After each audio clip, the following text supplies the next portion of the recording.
Gunita. Ang mga dahong munti ay malapit nang tumubo mula sa kahubaran ng nalalagas na puno. Muling magyayabong malalagong mga dahon, muli ring masisilungan ng ligaw na mga ibon.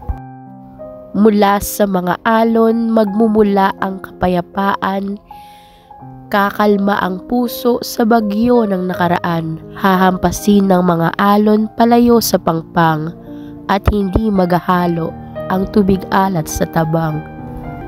Ang mga sugat ng nakaraan ganap bang maghihilom? May babalik ba sa dati ang masasayang panahon? Pilit mang ikinukubli, gunita ng kirot at hapdi, nakababagabag tantanan kahit sandali.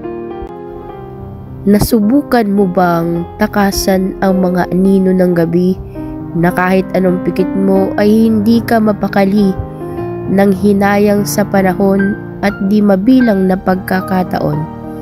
Ganda na nakaraay, di sasapat upang ayusin na ngayon.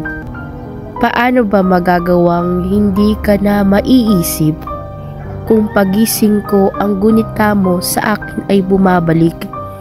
Pilit ko mang inaalam mga katwiran kong pinaglalaban, sarili muna sa ngayon, bahala na ang kapalaran.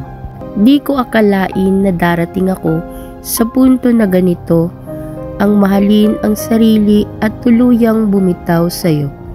Pagkat sadyang sumisikip na sa atin itong mundo, may saysay pa ba ngayon ang anumang pagtatalo?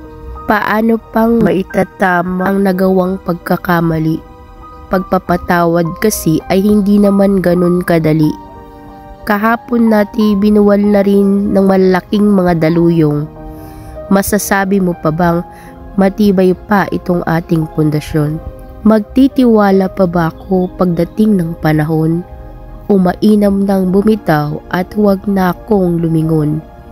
Ngunit pagmamahal daw ay ganap sa isang tao kung matututunan nating magpatawad sa kapwa ng totoo.